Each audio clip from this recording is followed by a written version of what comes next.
Hello everybody and welcome back to another not applicable Formula 1 video. I hope that you're well. I hope you're ready for the Qatar Grand Prix. Of course, the end of our triple header and leading into the final two races of 2021. And I don't know about you, but I'm just really not ready for 2021 to end. I've absolutely loved every single moment of this season. It's had so many ups and downs. The championship has flopped from left to right, from Lewis to Max, all the way through. And of course, we've had the introduction of sprint races in 2021 as well. And that's what I want to talk about today. I want to talk about the three sprint races that we've had over the course of the season. Of course, Silverstone, Monza and Brazil. Look at each of them, look at whether they were good or bad, look at whether they were good for the racing on that weekend, and then maybe try to improve them a little bit later on and, you know, see what the FIA could maybe do to improve them for 2022, because we're probably going to have more sprint races in 2022 than we had this season. And of course, we started off in Silverstone. It was the first ever sprint race we'd ever had, and everyone was very excited for it. And we did have a really, really exciting start to the first ever sprint race. We had Hamilton and Verstappen going wheel to wheel a couple of times over the first lap, and a few people made up places. Specifically, Alonso had a really, really good start to the first ever sprint race, and Perez made up a couple of places. And then on lap 5, obviously had that spin out and hit into the wall, and then he was starting from the back of the grid the next day. So it was a little bit exciting for maybe, 6 laps. And then Alonso ended up losing a couple of places to McLaren. But apart from that, the rest of those laps, sort of the 10 to 12 laps towards the end, there's not really anything happened. They were a bit uneventful. Everybody was sort of waiting for Lewis Hamilton to mount an attack on Max Verstappen. But it looked like the both of them had kind of come to this agreement that, you know what, third and second is fair enough. Max Verstappen's going to end up with one more point, but Lewis Hamilton and Max Verstappen were more concerned about starting on the front row on the Sunday than they were about battling it out on the Saturday, in my opinion. So it kind of ended with a little bit of a damp sort of note to it. And the race itself afterwards was very, very good, but the sprint qualifying was, not too great. The first couple of laps were great, and then it kind of tailed off. But we had high hopes for Monza, different track, the home of Ferrari. We were headed to Monza for our second ever sprint, and unfortunately, it followed a bit of a similar story, to be honest with you. It was quite exciting at the start again. We had turn 1, Hamilton lost out on a couple of places with a battle with Norwich and a poor start. And then, of course, into turn 2 and turn 3, we had Gasly losing his front wing, clipping Ricciardo, and then careering off into the barriers. And also on the first lap, we had Kubica, had a little bit of a tussle with Tsunoda, got clipped with him, and Kubica went spinning. And all of this happened really, really quickly in the first lap. Then we had the safety car come out, and again, from memory, I think maybe we had a battle with Sergio Perez and Lance Stroll, but that was about it. And again, it led to a really, really good race on the Sunday, but so far, from 2 sprint races, both of them had been quite underwhelming, in my opinion. I don't think we really saw any real action past lap 1 on both of these occasions. So the sprint races were starting to look like, okay, they start really, really well, but they maybe end with a little bit of a sort of tail off. And, Bottas went on to go and win this one. Can I remember what happened in the last sort of 10 laps of this sprint race either? Not really. Bottas just kind of ran away with it by the time it came to the last few laps of the sprint race. Finally, we moved to Brazil, and, Brazil always delivers. That is what we say about Sao Paulo. It always delivers a good race. So could it also deliver a good sprint race? The answer was yes. It delivered one of the best sprint races. Well, probably the best sprint race. There's only 3 of them to compare to. The best sprint race we've ever had in Formula 1. I can speak with that kind of hyperbole because, as I said, there's only 3. Now, it was a lot more exciting. And the main reason it was a lot more exciting was because in the midst of that starting grid, Lewis Hamilton was starting in 20th place, something that nobody thought they were going to see, but obviously had that disqualification from qualifying, and Lewis Hamilton starting from the back made it a lot more entertaining. It was, again, Bottas kind of ran away with it once he got into the lead at the front on the soft tyres, but actually the fact he was on the soft tyres, they started to dip off towards the end of the sprint race. And Max Verstappen maybe had the opportunity to go past Bottas, but similar to what we saw in Silverstone, I think the guys at the front were fairly happy to be starting where they were. Max Verstappen wasn't too concerned about taking 2 points instead of 3, and Bottas picks up his second victory in these sprint races. It's time to make a little bit of a habit of coming on top in these sprint races is Valtteri Bottas. But as I mentioned, Lewis Hamilton was the main reason that this was entertaining. Watching him go through the entire field effectively from 20th all the way to 5th was the storyline that everybody followed. And finally, a sprint race was worth watching all the way through. It was very entertaining from start to finish in this case, because Lewis Hamilton was making moves pretty much every single lap. It felt like he was overtaking somebody at some point. And although the podium celebrations kind of summed up how the drivers maybe feel about these sprint races, it was a little bit lackluster. I mean, Carlos Sainz literally had, 2 pictures with his refund before just chucking it down to the team below him. Max Verstappen couldn't have stood there for less time. I think in terms of the amount of time he was stood still to have pictures, there's, milliseconds in it.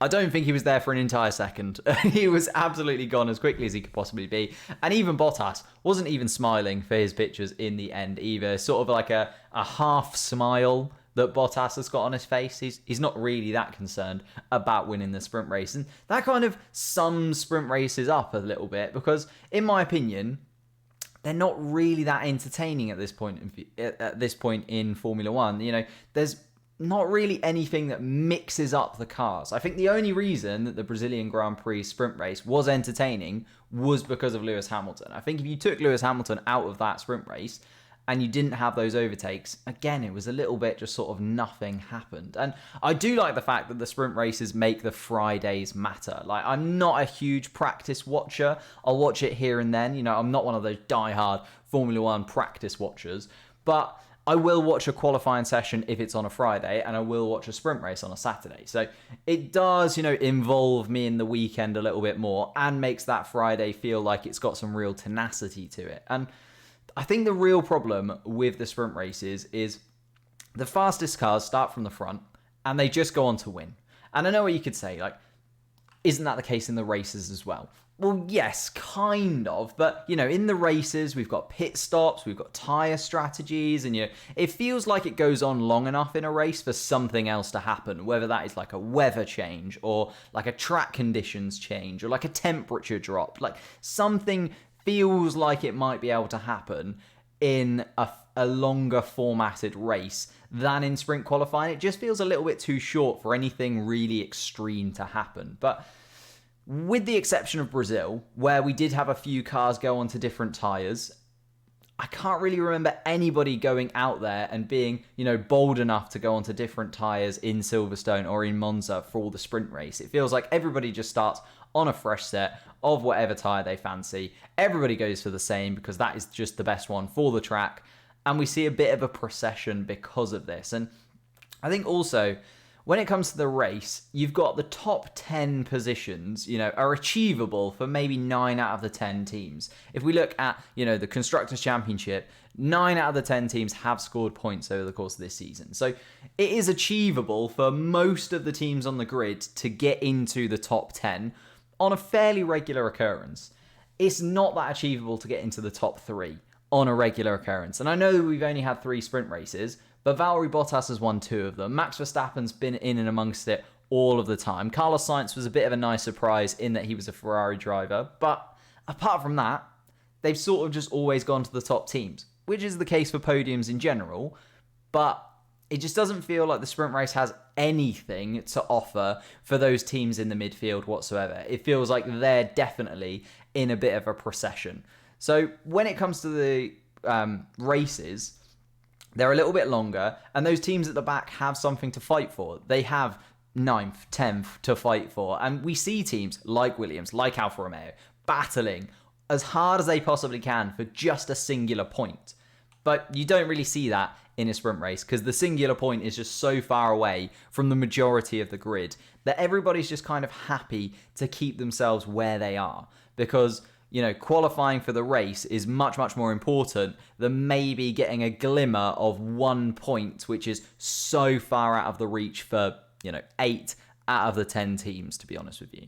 So that's my real issues with the sprint races. In terms of how I'd fix them, that becomes a little bit more tricky. Now, I would definitely mix up the tyres in some way. Like, I don't know how they would do it, because obviously we have the qualification system where in Q2, if you get yourself into the top 10, you have to start on the tyre that you did your fastest lap in Q2.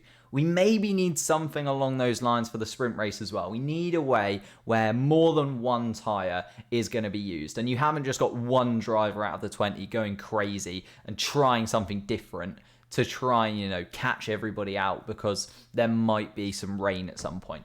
We have to have a mix of tyre strategies throughout the entire sprint. Now, I know there's no pit stops, but still, just that change in tyre, as we saw in Brazil, some of the tyres dropping off towards the end but having a massive advantage at the start did add a little bit of an element to especially Bottas and Verstappen, that battle towards the end of that Brazilian sprint race. I think also when we have the sprint races, it needs to kind of be its own thing.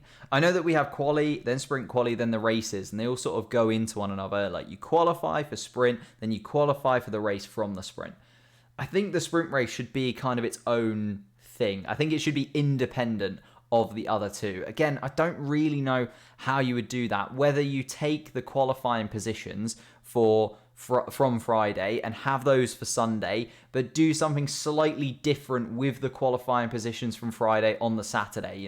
You like reshuffle them or readdress them in some way and find a way to separate out those drivers that when we had Lewis Hamilton in 20th place, it made it so much more entertaining. Now, imagine if we could have that where Lewis Hamilton maybe starts from not 20th, but maybe, 10th, or Max Verstappen starts from 8th, and we have a little bit of a shuffle around of the general pole position sitters for this sprint race, which is its isolated thing. They still qualified on pole, Max Verstappen, fastest on Friday, still starts on pole on the Sunday, but maybe starts somewhere in the midfield on the Saturday, and just mix it up that little bit more. On top of that, I think we need to have drivers and teams care about it more, have it worth something to them. If we look at Lewis Hamilton and Max Verstappen's points, what is 3 points or even 9 points if they won all 3 of these sprint races? What is 9 points over the course of the season? Like, they're in the brackets of breaking the 300 point barrier. Like, we could see Max Verstappen, if he wins these last 3 races, break the 400 point barrier. 9 points just isn't a massive swing, even for those guys at the front. And as I said, it's unachievable for those guys in the midfield and at the back. So we need to have something else. Maybe points go to like the top 6 or the top 8 with some like enticing amount of points. So I don't think 3 is enough. I don't think it's enticing enough to like actually want to battle between second and first. Like, the difference in 1 point over the course of a season becomes really, really negligible. So I think it needs to be a slightly bigger margin for a win, but also a slightly bigger margin in terms of who picks up points. Top 6, top 8, maybe not the full top 10 like we have in a race. And I don't think that a win in a sprint race should be worth 25, the same as a race in any way whatsoever. But maybe 10 points at the absolute maximum, just something that is, achievable, doesn't make too much of a swing, but does have an impact, progressively over the season. With all of the sprint races combined, eventually we get a bit of something going on. And then the final idea that I kind of had, and look, this is controversial. This is a very controversial opinion to have in the Formula One community. What about a reverse grid? Again, maybe not for the whole 20. I'm not saying that, Nikita Mazepin should start in first place because he qualified in 20th. No way, because there's no point. Everybody would pass him.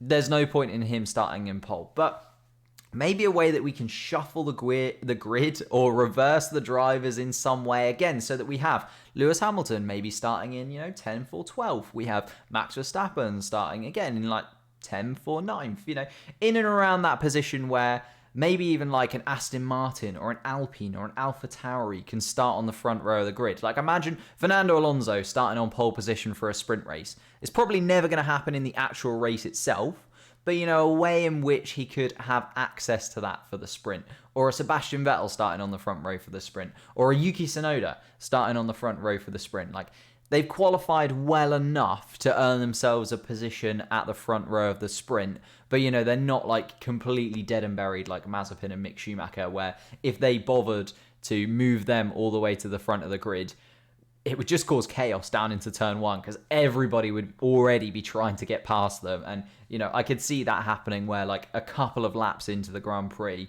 Nikita Mazepin, Mick Schumacher are 19th and 20th anyway, because everybody would just stream past them towards the beginning of the race. So, again, I don't really know 100% how all of those things would work. And that's kind of where I want you guys to come in, because you guys have so much more knowledge than I.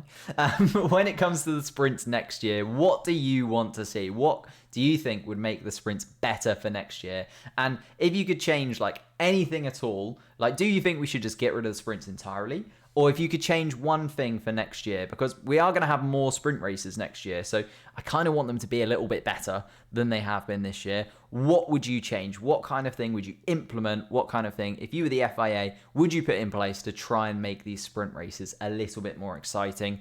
Of course, we will be live for the Qatar Grand Prix over the weekend, pre-race preamble, qualifying race day. It's all beside me here. And of course, it is the last opportunity for you guys to get involved in the £100 giveaway as well. Follow the links on the community page for that. Loads and loads of people getting involved. Wonderful to see. Thank you so, so much. Hit like, subscribe, and I'll see you next time.